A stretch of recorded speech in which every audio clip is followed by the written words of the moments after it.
Hello everyone, কিচেনে আসলাম, রান্না বান্না করব। বাঁধাকপি কেটে রেখেছে, ভাজি। আর এখানে ওলকপি, আমরা শালগমও বলি ওলকপিও বলি। তো শালগম কেটে রেখেছে, আর আমি রুই মাছটা হলুদ লবণ দিয়ে মাখিয়ে নিলাম। তো এখন আমি প্রথমে বাঁধাকপিটা ভাজি করে নিব। এই জন্য তেল, পেঁয়াজ, কাঁচামরিচ দিয়ে সুন্দর করে ভেজে নিয়ে একটু চিংড়ির গুঁড়া মানে ছোটো চিংড়িগুলো দিয়ে দিলাম। অল্প করে দিই, আমি খুব বেশি দিই না, শুধুমাত্র টেস্ট হওয়ার জন্য। তারপর একটু লবণ, হলুদের গুঁড়া অ্যাড করে তারপর একটু ভালো মতো ভেজে নিয়ে এরপরে কপিগুলো অ্যাড করে দিয়ে একটু হালকাভাবে নাড়াচাড়া করে নিয়ে এরপরে আমি ঢাকনা দিয়ে ঢেকে দিয়ে পাশের চুলায় শিফট করলাম। আর এই চুলাতে রুই মাছগুলো ভেজে নিচ্ছি। তো একটু ব্রাউন কালার করে ভেজে নিব। এদিক দিয়ে মাছটা একটু উল্টে দিলাম। তারপরে ভাজিটা একটু নরম হয়ে আসছে, কমেও আসছে। অনেক সময় তো ফুলে উঠে, এখন তো কমে গেছে। নাড়াচাড়া করে ঢাকনা দিয়ে আবার ঢেকে দিয়ে এরপরে আমি মাছগুলা ভাজা হয়ে গিয়েছে। এই পর্যায়ে আমি সব মাছগুলা তুলে নিলাম। তারপরে ওই তেলের মধ্যে পেঁয়াজ দিয়ে একটু ভালো মতো নাড়াচাড়া করে নিয়ে একটু পানি অ্যাড করলাম। এরপরে একটু হলুদের গুঁড়া, একটু মরিচের গুঁড়া, একটু জিরার গুঁড়া, লবণ, ধনিয়ার গুঁড়া সব অ্যাড করে নিয়ে একটু নাড়াচাড়া করে কষিয়ে নিয়ে তারপরে শালগমগুলো অ্যাড করে দিলাম।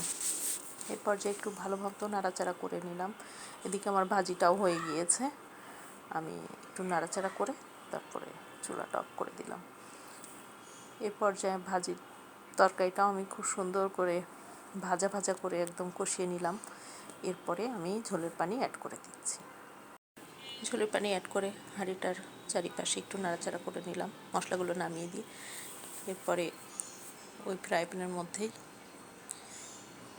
শুকনো মরিচ দিয়ে তারপরে তেল, পেঁয়াজ, রসুন, কাঁচামরিচ দিয়ে ভালো মতো একটু ভেজে নিয়ে আমি এখানে শাকটা বাগার দিব। আর এদিকে আমার তরকারি তো বলক এসে গেছে, আমি এখন ভাজা মাছগুলো অ্যাড করে দিলাম, দিয়ে একটু নাড়াচাড়া করে নিলাম। আর এদিকে আমার পেঁয়াজটাও ভাজা ভাজা হয়ে আসছে। তো এখন আমি সিদ্ধ করা লাউ শাক অ্যাড করে দিলাম। শাক আমার অনেক পছন্দ, আমার প্রতিদিনই শাক লাগে। আর আমি শাক ভাজিটাও অনেক মজা হয় আমার হাতের। আমার মা খুব পছন্দ করে, বলে এত সুন্দর করে শাক ভাজি করো কীভাবে। তো যাই হোক, শাক ভাজি এদিকে হয়ে আসছে, আমি নাড়াচাড়া করে ঢাকনা দিয়ে ঢেকে দিলাম। এদিকে আমার মাছও মোটামুটি হয়ে গিয়েছে। এরপরে আমি একটু ভাজা জিরার গুঁড়া অ্যাড করে দিয়ে তারপরে হাঁড়িটা একটু তরকারিটা এপাশ ওপাশ দিয়ে ঘুরিয়ে দিয়ে ধনিয়া পাতা অ্যাড করে দিলাম। তারপরে আলতো হাতে পাতাগুলো একটু কড়াইয়ের পাশ দিয়ে নামিয়ে নিলাম। তারপরে ঢাকনা দিয়ে দমে রেখে দিলাম। এ পর্যায়ে আমি আবার খাবার টেবিলেও খাবার দাবার নামিয়ে সার্ভ করে নিলাম। সব কিছু রান্না মোটামুটি খুবই মজা ছিল।